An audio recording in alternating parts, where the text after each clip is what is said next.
नमस्ते दोस्तों, हम लोग सिलेक्शन ऑफ प्रॉपर सब्स्टिट्यूशन पढ़ रहे हैं। ये इसका सेकंड पार्ट है। फर्स्ट पार्ट में हम लोगों ने बहुत सारे इंटीग्रल्स देखे जिनको कैसे सब्स्टिट्यूट करके सॉल्व करेंगे वो सीखा। अब जो बचे हुए फंक्शंस हैं, जो फॉर्म्स हैं, उनके बारे में आज हम लोग डिस्कस करेंगे और उनको सीखेंगे। तो चलिए स्टार्ट करते हैं। तो अगर कोई इंटीग्रल हो आपका a sine square x plus b cos square x dx, अगर कोई ऐसा इंटीग्रल आ जाता है इन जनरल जिसको आपको सॉल्व करना है, तो कैसे सॉल्व करेंगे वो देखिए। आप न्यूमरेटर और डिनोमिनेटर में कॉस स्क्वायर एक्स से क्या करेंगे, डिवाइड, यानी कि डिवाइड न्यूमरेटर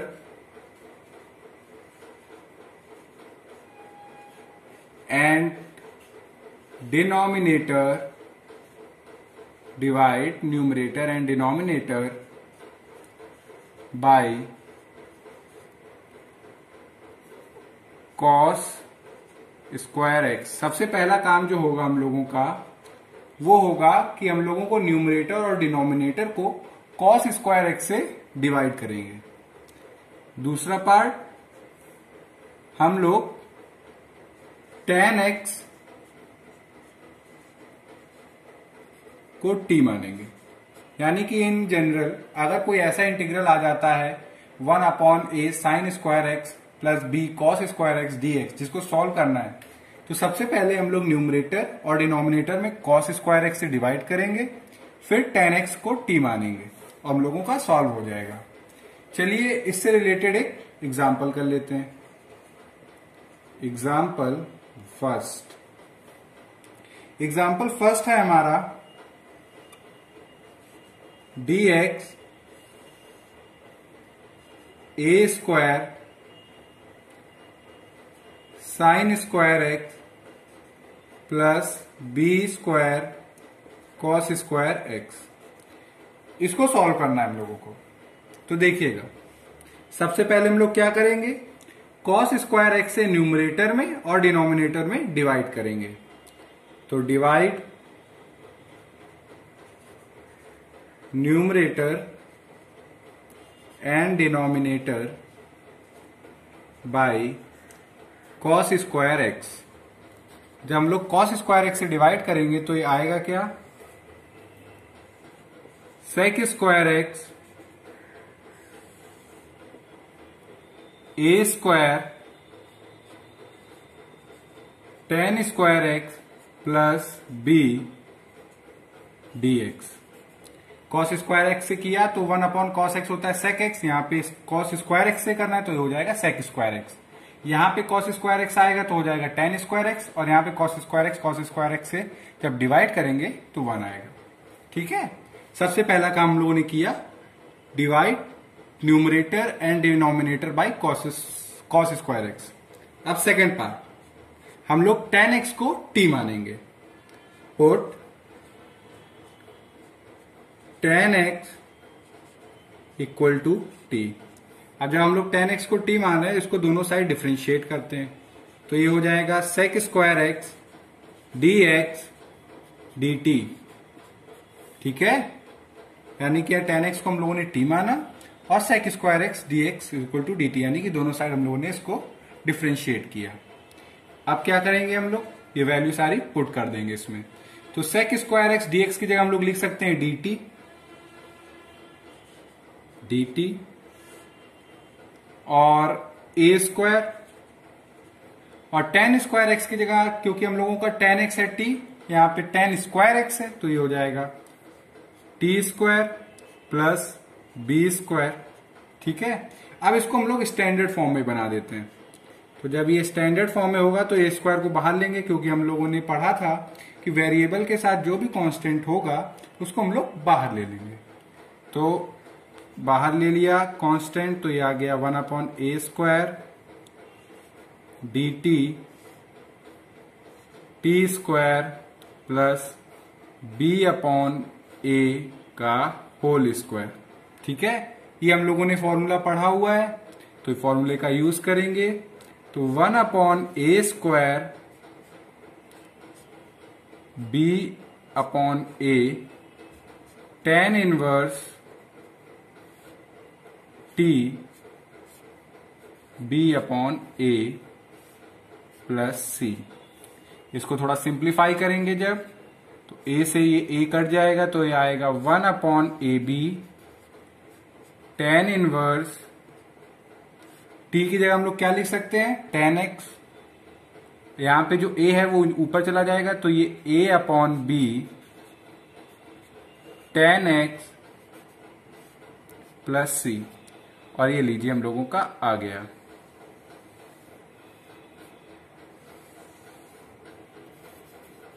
आंसर आ गया। ये हम लोगों ने इन जनरल बात करी थी कि यहाँ पे अगर a² b² की जगह कोई नंबर हो तो कैसे सॉल्व करेंगे, हम लोगों ने सीखा। इससे रिलेटेड एक और हम लोग प्रॉब्लम लेते हैं और उसको सॉल्व करते हैं। Example number 2।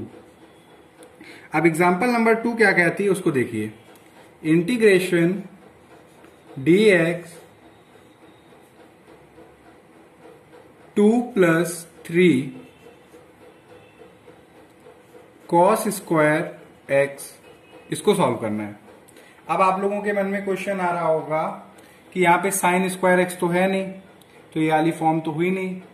मगर आप ये देखिए कि अगर कोई नंबर है और फिर उसके साथ कोई और नंबर के साथ हमारा जो sin स्क्वायर x या cos स्क्वायर x में कुछ भी अगर मौजूद है, कुछ भी प्रेजेंट है, तो हम लोग उसको उसी मेथड से सॉल्व करेंगे जैसे हम लोग इसको सॉल्व करते हैं। तो फिर से divide numerator and denominator bye cos square x। तो जब हम लोग cos स्क्वायर x से डिवाइड कर देंगे तो ये आएगा sec square x dx 2 sec square x plus 3, ये आया। अब हम लोगों का सेकेंड स्टेप होता है कि tan x को हम लोग t मानते हैं। यहां पे tan x तो हम लोगों का है नहीं, तो हम लोगों को ने एक आइडेंटिटी पढ़ी है, उसका यूज करेंगे। कौन सी, 1 + tan square x = sec square x। तो सिंपली उसका हम लोग यूज करने वाले हैं, तो ये हो गया sec square x dx 2 1 + tan square x plus 3। यहां पे हम लोगों ने ट्रिग्नोमेट्रिक आइडेंटिटी का यूज किया। अब हम लोगों का सेकेंड स्टेप क्या कहता है, put tan x = t। tan x को t माना हम लोगों ने, दोनों साइड डिफरेंशिएट करेंगे तो sec square x dx = dt, ये आया। अब इसको हम लोग सारी वैल्यूज को जब पुट करेंगे तो ये हो गया dt 2 1 + t² प्लस 3।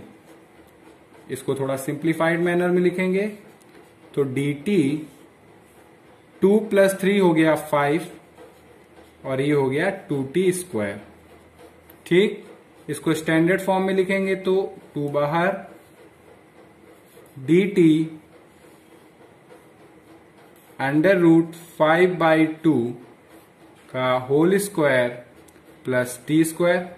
अभी हम लोगों का स्टैंडर्ड इंटीग्रेंड बन गया है, इसको हम लोगों ने पढ़ा है, तो बस यूज करेंगे 1/2 √2/5 tan inverse t √2/5 plus c। ये अब इसको हम लोग और अच्छे से लिखेंगे तो ये हो गया 1/√10 tan इनवर्स √2/5। अब t की जगह हम लोग क्या लिखेंगे, tan x, तो tan x प्लस c, और ये आ गया हम लोगों का आंसर। आई होप कि मैंने ये जो फॉर्म बताई और उससे रिलेटेड 2 एग्जाम्पल कराए वो आपको समझ में आए होंगे। अब हम लोग नेक्स्ट फॉर्म के बारे में बात करते हैं कि अगर कोई, ये सेकंड फॉर्म है कि अगर ये इंटीग्रैंड है जिसमें कोई एक्सपोनेंशियल फंक्शन है, एक्सपोनेंशियल फंक्शन है, या कोई इंटीग्रैंड है जिसमें लॉगरिथमिक फंक्शन है, ठीक है, लॉगरिथमिक फंक्शन है, कोई भी एक्सपोनेंशियल फंक्शन है, यहां पे कोई भी लॉगरिथमिक फंक्शन है, तो ऐसी फॉर्म्स को सॉल्व करने का मेन तरीका जो है वो ये है कि उन जो एक्सपोनेंशियल फंक्शन है उसको ही आप टी मान लीजिए, या जो एक आपका लॉगरिथमिक फंक्शन दिया हो उसको टी मान लीजिए। यानी कि in this case put exponential function को आप टी मानिए, या अगर कोई लॉगरिथमिक फंक्शन दिया हो तो आप उसको टी मानिए। ये मेरा कहने का मतलब है। ये जो सेकेंड फॉर्म जो हम लोग सॉल्व कर रहे हैं, अब आपको इससे रिलेटेड एग्जांपल जब हम कराएंगे तो आपको ये चीज क्लियर होगी। तो देखिए, अब जरा मान लीजिए जैसे एग्जांपल नंबर 3 लिया मैंने। एग्जांपल नंबर 3 कह रहा है इंटीग्रेशन dx e की पावर x प्लस e की पावर माइनस x, ये दिया हुआ, इसको सॉल्व करना है। तो सबसे पहले इसको हम लोग थोड़ा सा अच्छे तरीके से अगर लिखें तो e की पावर x से हम लोग ऊपर नीचे मल्टीप्लाई कराएंगे। अब ऐसा हम लोग क्यों कर रहे हैं? क्योंकि जब हम लोग इसको e की पावर कराएंगे तो ये आ जाएगा e की पावर 2x प्लस 1 dx। तो आप देख रहे होंगे कि ये एक स्टैंडर्ड फॉर्म को रिजेंबल कर रहा है। ये आपको और अच्छे से क्लियर होगी अगर आप अब जो दिया हुआ है, जो हम लोगों ने सेकंड फॉर्म के बारे में बात की है, उसके हिसाब से सॉल्व करेंगे। तो हम लोगों ने क्या सीखा था कि अगर कोई एक्सपोनेंशियल फंक्शन दिया हो इंटीग्रेंड में तो उसको हम लोग टी मानेंगे या उस फंक्शन को लेट करेंगे। तो यहां पे पुट e की power x equal to T, यहां पे e की power x equal to T मानेंगे। दोनों साइड डिफ्रेंशिएट करेंगे तो e की power x dx equal to dt, ये आया। अब हम लोग ये वैल्यू यहां पे इस इंटीग्रैंड में सब्स्टिट्यूट करेंगे। तो e की पावर x dx की जगह हम लोग लिख सकते हैं dt, और e की पावर 2x है तो अगर 2 आप बाहर ले लें तो e की पावर x हो गया t, और 2 है तो पावर में है उसके साथ, तो t स्क्वायर प्लस 1। अब आप देखिए स्टैंडर्ड फॉर्म बन गया। तो जब स्टैंडर्ड फॉर्म आ गया तो हम लोग इसको सॉल्व करेंगे तो ये आएगा tan inverse t plus c, tan inverse t plus c आया। अब देखिए इसको tan इनवर्स की जगह, अब t की जगह हम लोग क्या लिख सकते हैं, e की पावर x प्लस c, और ये हम लोगों का आ गया आंसर।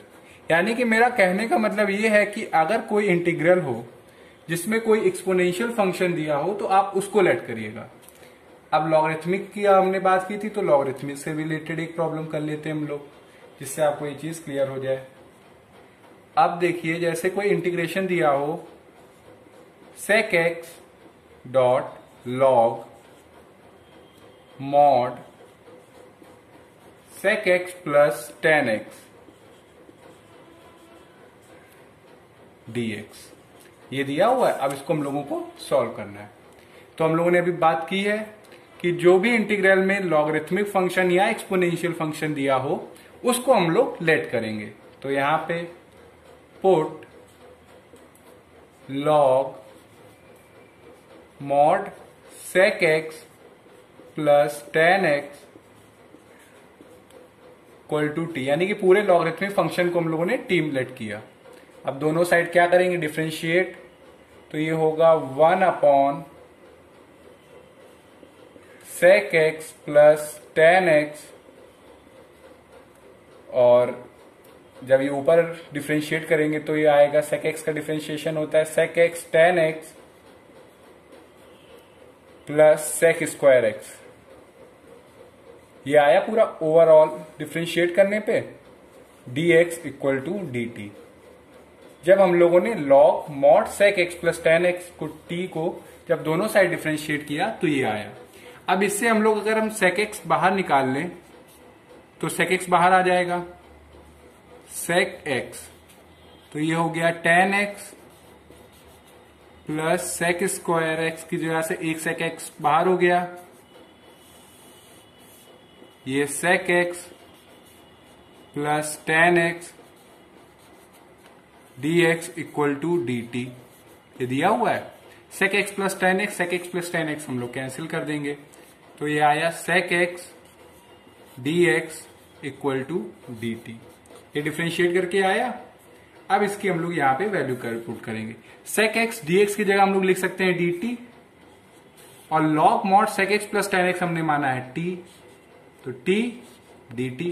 अब देखिए बहुत सिंपल हो गया है इसको सॉल्व करना, तो ये हो गया t square by 2 plus c।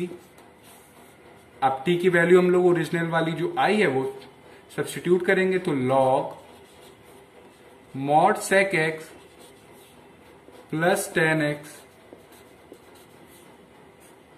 का होल स्क्वायर प्लस c, और ये आ गया हम लोगों का आंसर।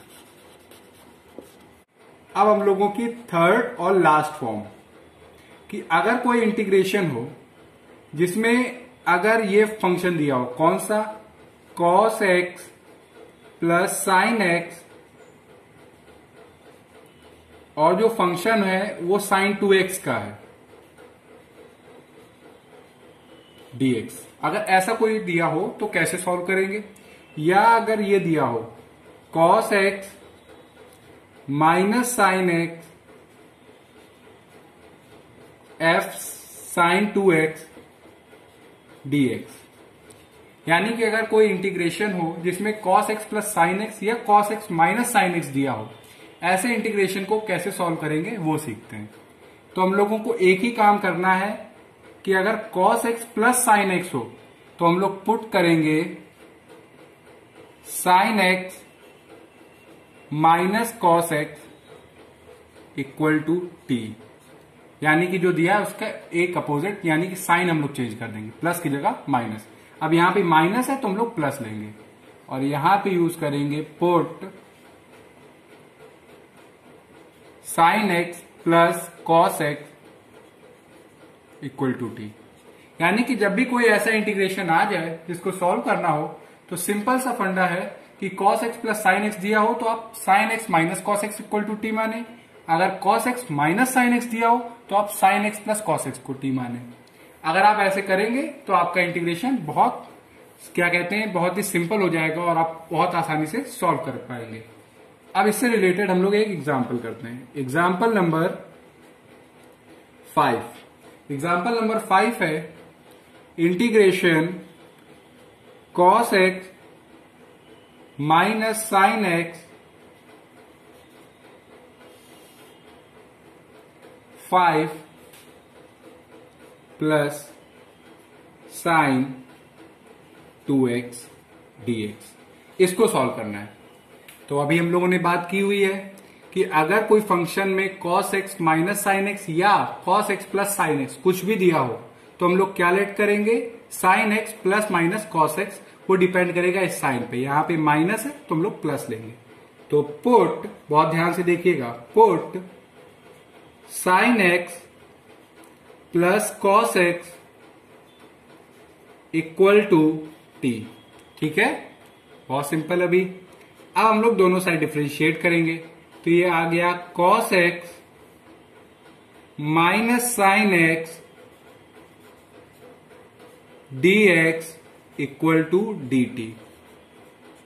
ठीक है, अभी हम लोगों ने कुछ नया नहीं किया, दोनों साइड डिफरेंशिएट किया।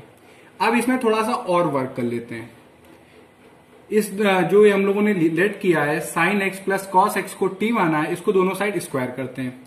तो जब स्क्वायर करेंगे इसको, तो यहां पे देखिए sin square x plus cos square x plus 2 sin x cos x equal to T square. ये क्यों कर रहे हैं वो अभी आपको बहुत जल्दी पता चल जाएगा। Sine square x plus cos square x होता है 1, और 2 साइन एक्स कॉस एक्स की जगह लिख सकते हैं sine 2x equal to T square. अब आपको समझ में आ गया कि हम लोगों ने स्क्वायर क्यों किया, क्योंकि हम लोगों को जब फंक्शन में sin 2x दिया हो तो उसकी जगह हम लोग जो t में लेट किया है उसको उस इंटीग्रेशन में लाने के लिए हम लोगों ने स्क्वायर किया, जिससे हम लोगों को sin 2x की वैल्यू t के टर्म्स में पता चल सके। अब हम लोगों के पास सारी चीजें मौजूद हैं तो हम लोग इसमें सब्स्टिट्यूट करेंगे। cos x minus sine x dx की जगह क्या लिख सकते हैं हम लोग, dt 5, और साइन 2x की जगह लिख सकते हैं हम लोग यहां से वैल्यू उसकी t स्क्वायर माइनस 1। थोड़ा और इसको सिंप्लीफाई करेंगे तो ये हो गया dt t स्क्वायर प्लस 4 आएगा। इसको जब हम लोग स्टैंडर्ड फॉर्म में लिखेंगे तो dt t square plus 2 square. अब ये हम लोगों का स्टैंडर्ड इंटीग्रेंड बन गया। इसको जब सॉल्व करेंगे तो ये आएगा 1/2 tan इनवर्स